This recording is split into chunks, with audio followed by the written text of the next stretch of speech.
எனது வாழ்வில் ஜெபமாலை வழியாக நான் பெற்ற அனுபவங்களை உங்களிடம் பகிர்ந்து கொள்ள வந்திருக்கிறேன்.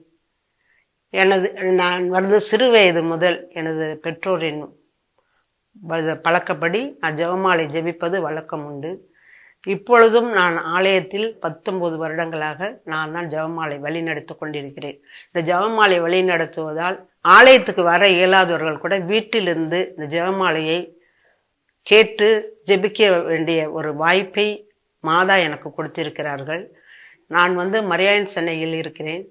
நாங்கள் அனைவரும் கூடி உலக அமைதிக்காக ஜெபிக்கிறோம். இந்த ஜெபமாலை எங்களுக்காகவோ எங்கள் குடும்பத்துக்காகவோ ஜெபிப்பதில்லை, உலக அமைதிக்காக நாங்கள் ஜெபித்து கொண்டிருக்கிறோம். இதனால் பல இடங்களில் அமைதி ஏற்பட்டிருக்கிறது. எங்கள் பங்கு தந்தையர்களுக்காகவும் நாங்கள் ஜெபிக்கிறோம், எங்கள் ஆயருக்காகவும் நாங்கள் ஜெபிக்கிறோம். இந்த ஜெபமாலையின் வழியாக நான் பெற்ற நன்மையை உங்களிடம் பகிர்ந்து கொள்ள வந்திருக்கிறேன். நான் 2006 எனக்கு ஒரு கட்டி மார்பகத்தில் இருந்தது. அந்த கட்டி சாதாரண கட்டி என்று பயாப்சி பண்ணதில் மருத்துவக் கல்லூரி சொல்லிவிட்டார்கள். அது பண்ணினதுக்கு பிறகு அந்த கட்டி பெருசாக மாறியது. 2007 4ஆம் தேதி நான் அந்த கட்டியை ரிமூவ் பண்ணும் பொழுது அது கேன்சர் கட்டி என்று சொன்னார்கள். அப்பொழுது நான் அடையாறில் போய் மருத்துவத்துக்காக சென்ற பொழுது மருத்துவ ஆய்வுக்கு போயிட்டு வருது ரூமில் தங்கி இருக்கும் போது நான் இந்த ஜெபமாலையை தான் ஜெபித்தேன். ஜெபமாலை ஜெபித்தேன், விவிலியம் வாசிப்பேன். அப்பொழுது என்னுடன் இருக்கும் கிறிஸ்தவ கத்தோலிக்க சகோதரிகளே, உனக்கு இப்படிப்பட்ட ஒரு நோய் கொடுத்துருக்கும் போது நீ ஜெபமாலை ஜெபிக்கிற, விவிலியம் வாசிக்கிற அப்படின்னு சொல்லும்போது நான் சொன்னேன், எனது பிள்ளைகள், என் பையன் 10வது தான் படிக்கிறாரு, பொண்ணு இப்போதான் டீச்சர் ட்ரைனிங் போயிருக்குது.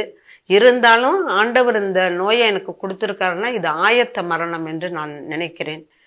அப்படியே இல்லைன்னாலும் ஆண்டவர் எனக்கு எசேக்கியேலுக்கு ஆயுட்காலத்தை நீடித்து கொடுத்தது போல கொடுப்பார் என்று நாம் அன்னை மரியாளிடம் ரொம்ப மிகுந்த பக்தியோடு ஜெபித்தேன்.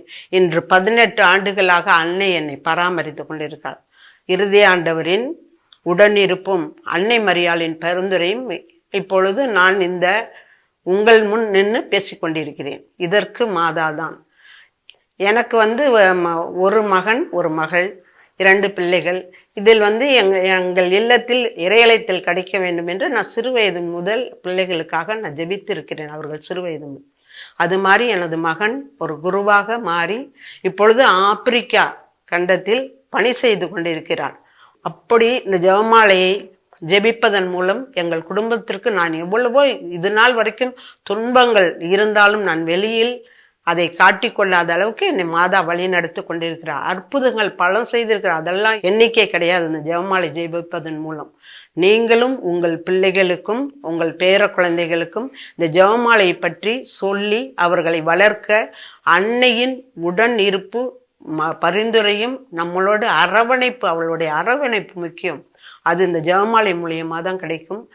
எனவே நீங்கள் அனைவரும் இந்த ஜெபமாலை ஜெபிக்க உங்கள் குடும்பத்தில் கேட்டுக்கொள்கிறேன். அதுவும் அக்டோபர் மாதம், இந்த மாதத்தில் ஜெபிப்பது மிகவும் சிறப்பானது. ஜெபமாலை ஜெபிப்போம், ஜெயமே பெறுவோம். மரியே வாழ்க.